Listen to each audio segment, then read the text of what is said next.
yeroo ammaatti magaalaa Osloorraa hiriirri mormii abbaa humnaa Abiy Ahmed mormu yeroo lammaffaaf gaggeeffamaa jira. Keelloo waliin ta'uudhaan kan asii isinii dabarsaa jiru hayyuu kanaatiin jedhama. Namoota akkuma dheengaddaa hedduutu bakka kanatti argame.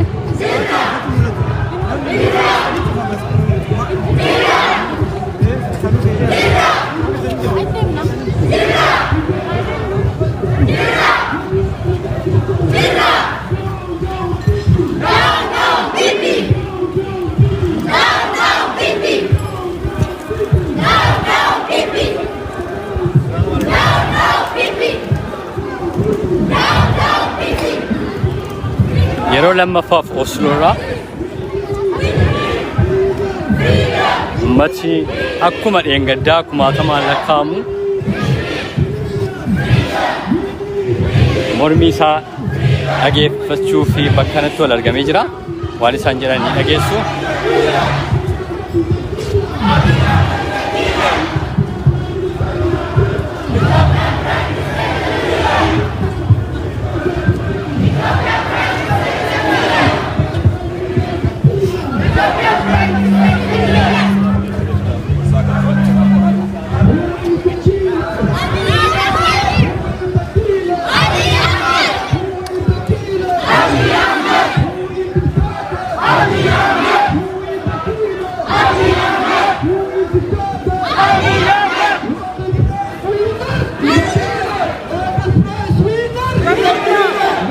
Nobel Prize winner is the killer jedhu.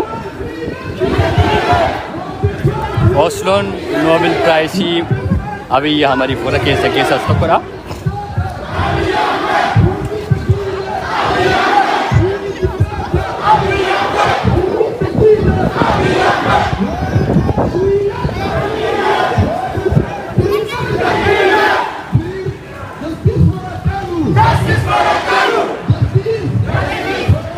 Ummata kumaatamaan lakkaa'amu amma garasitti ilaaluu dandeessu.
Sagalee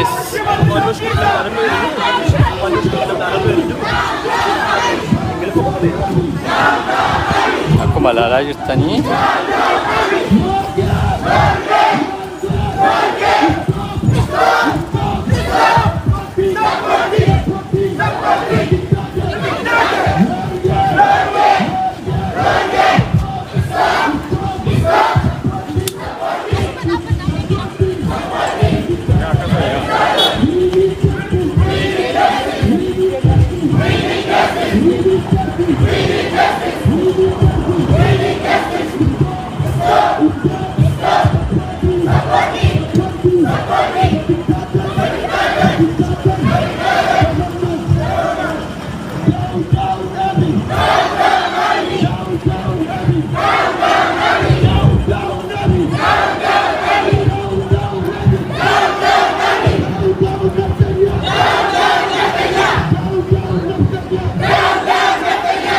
Free Oromia. Abiy Ahmed is the dictator. Norway stop supporting a dictatorial regime. Kan jedhuu fi kan kana fakkaatan dhageessisaa jiru.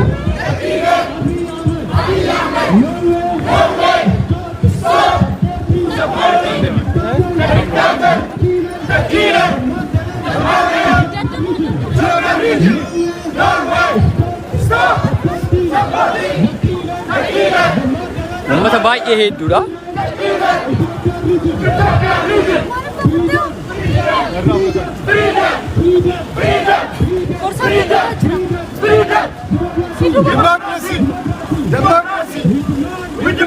Konkolaataa poolisiidhaan.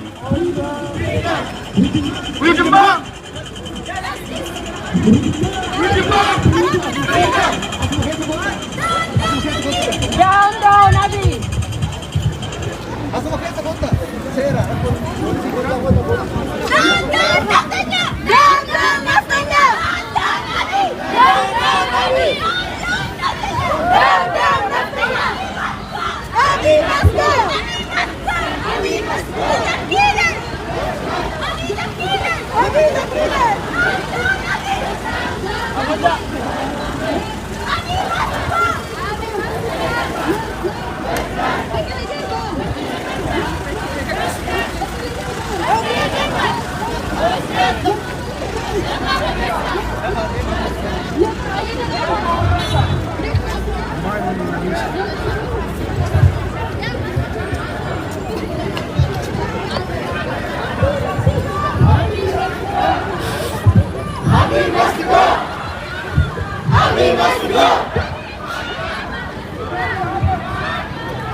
Uummata hedduutu jira.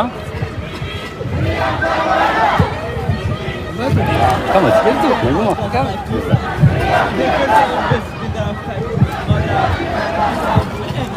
Gareen lammaffaa immoo garasiin kan mul'atu jira.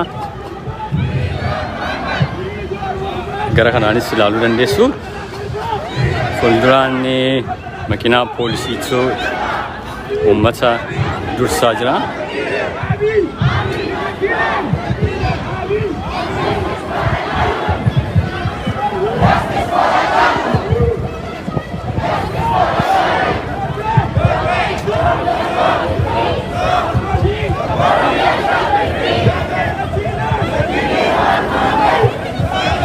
Amma biiroo dantaa alaa Norwee bira geenyerra.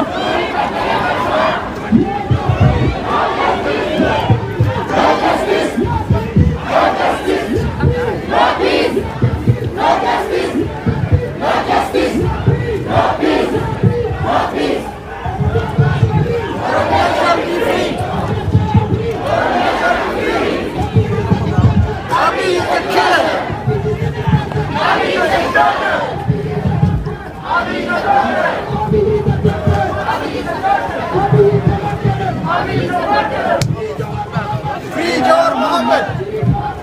Free Jawar Mohammed!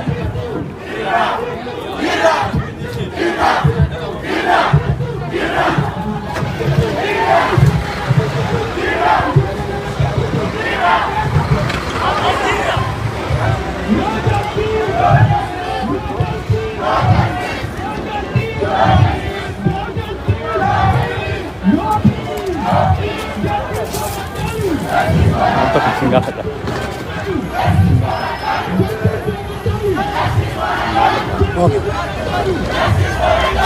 Background juga di sini apa juga? Akka mooltan kabajamtoota daawwattoota keenya amma immoo namoota demonstration irratti quba qabatan keessaa maaliif yeroo lammaffaafidhaan Oslootti gochaa jiru, maaliif Osloon yeroo lammaffaa gochaa jira, maaliif kun barbaachisee yaada jedhu irratti mi'aasofna simee yaada keessan isin nu dhiyeessaa.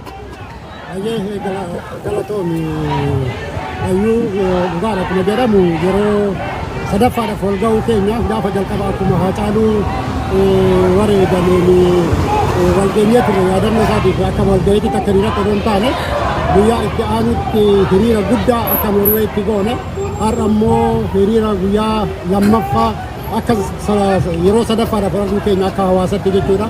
Sababni isaatis Hacaaluu Hundeessaa namuu kan beekudha. Hacaaluu goota keenya ayikanii Oromoo kan ta'e dhabne. Kanaaf guyyaa guyyaadhaanillee otoo wal geenye otoo wal ga'uu hin danda'ame Oromoon gochuudhaaf duubatti hin deebi'u garuu sababa adda addaatiin amma guyyaa sadaffaadhaaf wal ga'uu keenya jechuudha. Manosoota taanee hawaasi Oromoo Osloo hawaasa qabsoo Oromoo keessatti waan hedduu taphate ta'uusaa Oromoon marti addunyaarra jiru akka gaariitti beekaa. Ammas kana bira dhaabachuudhaan hawaasi Oromoo Osloof naannaa ishee jiran walgahii kan itti fufaniitu gochaa jiru. Amma isinillee irratti argamtanii jirtu.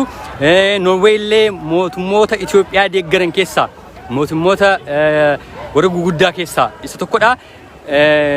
Mootummaa Noorweey irraa deebii argattan qabdu, xalayaa gashitan qabdu, maal gochaa jirtu? Moo walgahii demonstreeshinii moo gochaa jirtu deddeebitanii maalidha? Galatoon yeroo jalqabaatiif hiriira gaafa goonu xalayaa iyyannoo galchinee turre waan mootummaa sun itti jiruu fi keessumaa'uu waan amma ta'aa jiru kana Hacaaluu ajjeesanii siyaasa biyya sanaa garagalchuudhaa fi mormitoonni siyaasaa biyya sanatti galanii waan jiraniif haala jiran kan hunduma jeequudhaaf jecha dursa Hacaaluu ajjeesanii Hacaaluu kan ajjeesama qorannoo irra jirama jedhama. Haa ta'u malee qorannoo amma godhamaa jiru kuni qorannoo bilisa ta'e yookaan immoo qaama bilisa ta'eenii miti. Oromoon ammallee kan gaafataa jiru asitti Hacaaluun ajjeechan isaa eenyu akka ajjeese akkamittiin akka ajjeefamne qaamni addunyaa yookaan warri qorannoo waan kanarratti qorannoo godhan bifa international ta'een akka qoratamu Oromoon ammallee kan gaafataa jiru akka kan jiru. Kanaaf dhimma kanaaf xalayaa paarlaamattis galee ture damee dhimma dhalaattis galee ture. Akkuma kanammoo akkuma beekamu bara 2019 muummichi ministeera Itoophiyaa Noobeelii nagaa badhaafamee ture biyya kanatti. Noobeeliin nagaa kan badhaafamu nama nagaa buuse, nama dimokiraasii babal'isee fi nama biyyattii keessatti nagaa buuse. Yeruma sanayyuu namni kun yeroo Noobeelii kana badhaafamu Oromiyaa keessatti Oromoon ajjeefamaa ture, hidhamaa ture. Yeruma inni ajjeefamu sanayyuu jechuudha. Dhimma kana warra Noobeel komiteetti kaafamee gaafa jedhamu sababni kenname naannoo gaanfa Afrikaatitti nagaa buuse, Eertiraa wajjiniin nagaa buuse kan jedhamuun ture kan badhaasa kan fudhate jechuudha. Kanaaf ammallee yeroo sanallee mormaa ture Oromoon ammallee mormaa jirra. Isa kana gaafannee jarrillee akka gaabbii qabanii jechaan kan nuun jedhani garuu waan barreeffamaanii fi deebii kennan jedhan amma kanatti deebii isaanii eegaa jirra jechuudha. Saba kanaan kan xalayaan kennameef. Gaazexeessonni Noorweey illee namni kun gaafa jalqabaa Nobel Peace Prize kennamuu fi namni kun waan inni hojjete qofatu hin ta'in gara fuulduraa biyyattii kana keessatti nagaa akka buusuuf adaraa kennuu wayii yookaan immoo akka inni nagaa buusuuf dirqama kennuu wayii ta'uu danda'a Noobeeliin kun jedhanii wanta kennaniif akka kennan baay'een isaanii dubbachaa turanii garuu wanti kun hin taane inni iyyuu keessa ba'eetu ittiin ajjeesaa jira. Amma ilaalchi warra Noorweey keessumaa mootummaa Itoophiyaa kana deeggaruu irratti inni isheen qabaattu waan jijjiiramu isinitti fakkaata? Egaa jechuun dhimma kana xalayaa yeroo darbe kennametti koreen hawaasatti gaafatee ture kaleessa itti gaafatama hawaasaa wajjiniin haalli darbe maalirra jira asumaanuu hiriira irraa kanarratti hin kaafna kan jedhu waliin haasaa ture. Itti gaafatamtuu damee Afrikaa dubbisee koreedhaanii laalleeti isinillee waamnee dubbifnaa jedhaniiru dhimma kanarratti laallatee jechuudha. Dhugaadhuma akkuma atiyyuu jette akka jalqaba warri amma riifoormii jedhanii dhufan kuni warra addunyaa kana fidi Oromoodha iyyuu dogongorsiisaniiru. Maaliif dimokiraasii babal'isnaa warra hidhame hiiknaa biyyattii keessatti nagaa buusnaa mormitoonni bilisa ta'anii akka morman miidiyaan bilisa akka banamu jedhanii turan kan mootummaalee addunyaallee ummata Oromollee dogongorsiisan. Ummata Oromoo waggaa meeqaaf wareegamee harka isaa duwwaa du'ee ajjeefame jijjiirama kana fide gaafa mataa maranii fudhatanii jijjiirama finnaa jedhanii turanii jechuudha. Kan dimokiraasii babal'isuu kan jedhu suni hin taane suni ta'uu bira darbee dhumaatii jaarraa Oromoon waggaa 150 gabroomee jenna. Dhumaatii sirna Minilik keessatti, Haile Sillaasee keessatti, Dargii keessatti, isa darbe Mallasaa keessatti kan dhume caala bara waggaa lamaan kana keessa kan dhumetu caala jechuudha. Kanaaf dimokiraasiin isaan babal'isanis hin jiru. Dhimmi kun biyyattii kanatti akka gaabbii uume kan beeku maaliif maxxansaaleen adda addaa maxxansaa jiranii maxxansaaleen biyya kanaa kan addunyaa akkuma walii galattu jechuudha. Gaabbiin akka jirudha jechuudha kan irraa arginu. Gaariidha dhumarratti itti fuftu moo kanaan dhaabata? Deebii gabaabaa. Galatoom itti fufna amma itti fufna tokkoffaa hamma Hacaaluun eenyutu ajjeese dhugaan isaa hamma bahutti. bifa bilisa ta'een qoratamee jechuudha. Inni gara biraa mootummaan kun hamma mootummaa kanarraa bu'ee cufaayyuu kanaan dura Itoophiyaa tana wajjin nuuf jiraanna kan jedhu chaansii dhumaatii kennameefii ture. Chaansii nama darbe kuni Itoophiyaa tana wajjin jiraannaa kan jedhu ture. Kaayyoon Oromoodha. Oromiyaa bilisa taate barbaada. Oromoon saba bal'aa lafa bal'aa qabeenya guddaa qaba. Qabeenyi isaa kun biyyattii irma Itoophiyaayyuu kan jiraachisu jechuudha. Oromiyaa bilisa baase Oromiyaa walaba taate Oromoo walaba taate Oromoo bilisa ta'e ijaarranna kan jedhu amma Oromoon kan gaafachaa jiru jechuudha. Galatoomii akka hawaasa Osloottis gaaffii fi deebii wajjin gooneen hedduu galatoomii. Amma immoo gara mormii keenyaatti deemnee Oromoon akkamitti mormachaa jira jedhu ilaallaa hedduu galatoomii. Galatoomii. Kabajamtoota daawwattoota keenyaa qindeessitoota hawaasa Oromoo keessaa tokko namoota ta'an wajjiniin gaaffii fi deebii goonee amma immoo mormitooti keenya uummati bal'aan sagaleen dhageessisna siin daawwachiisa jechuudha. Akkuma isin dhageessanii miidiyoota addunyaa irratti waan amma deemaa jiru barreeffamaatu jira. Nutis Norway biyya Nobel Peace Prize kennitedha. Norway addunyaa irratti illee gumaacha adda addaa gochuutiin biyyoota beekamtudha. Biyya kana irratti dhimma ofii dhageessisuun murteessaadha.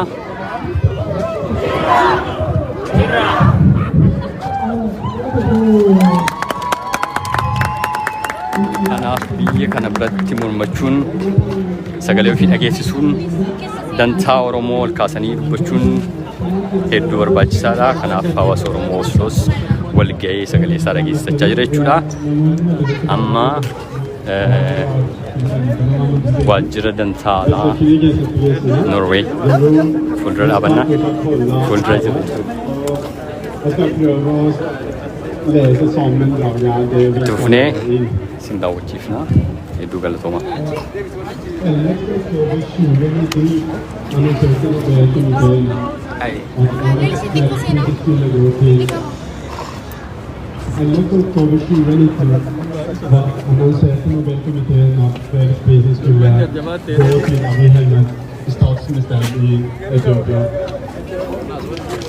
Og med det var det virkelig noe historisk, og vi alle var glade for det. Og vi feiret fredsprisen sammen med verdenssamfunnet. Men folket i det demokratiske Etiopia med Abiy som statsminister varte dessverre ikke så lenge. Plutselig var det ikke så lyst lenger. Abiy Ahmed feilet Oromo-folket. Nok en gang feilet en etiopiske statsminister landets største folkegruppe. Denne gangen var det litt annerledes. Denne gangen var det en fredsprisvinner som skulle bringe endringer og bygge broer mellom unike folkegrupper for å samle landet. Mandag 29. juni 2020 ble en kjent artist og aktivist med sterk politiske stemme Hachalu Hundessa skutt og drept i hovedstaden. Dette politiske attentatet kom bare noen dager etter et TV-intervju som ble sendt på Oromia Media Network. Under intervjuet Hachalu uttrykte sin bekymring for menneskerettighetsbruddet i Etiopia. Hachalu Hundessa representerte et håp for alle undertrykte folket i Etiopia. Han var selve legemliggjøringen av kampen for en bedre framtid i Etiopia. Musikken hans spilte en nøkkelrolle i å bringe Ahmed til makten. Endelig hadde vår frihetskamp vunnet til noe, trodde vi. I stedet for det føye Abiy Ahmed seg i rekken av autoritære ledere som nekter å ta et ordentlig oppgjør med etniske motsetninger i Etiopia. Og som fasit ser på et oromoere gang på gang blir marginalisert og diskriminert fra politikeren. Drapet på Hachalu var et utløser for misnøye blant folket som lå lenge. Drapet på Hachalu kan sammenlignes med skuter i Sarajevo. Allerede på følgende dag, tirsdag 10. juni 2020, pågrep regimet og eminente journalister, framstående opposisjonsledere og menneskerettighetsaktivister som Bakalega Bajawar Mohammed. Noen dager senere ble OLF, Oromo Liberation Front, opposisjonspartiet ledere og medlemmer fengslet. Blant annet var det en tysk statsborger som heter Geleta Schubert. Nå sitter flere utenlandske borgere, blant annet 3 amerikanske statsborgere som sitter i fengsel uten dom. Vi er svært bekymret for pågrepene som har sporløst forsvunnet. Internasjonale organisasjoner som FN, Amnesty International og Human Rights Watch har gjentatte ganger rapportert menneskerettighetsbruddene som har funnet sted etter flere sivile Abiy Ahmed kom til makten. Da han kom til makten, da han reagerte som en ordentlig hatteaktivist. Noe som fikk organisasjoner at autoriteten skal være et land hvor rekruttering i vilkåret står til siden Abiy styrende har de grunnleggende politiske spørsmålene rettferdighet og økonomisk ulikhet blitt satt til side. I stedet for å innfri dette formålet og en bedre framtid for alle folkegruppene i Etiopia, suspendert Abiy Ahmed og hans regjering det nasjonale verket å bestemme tid.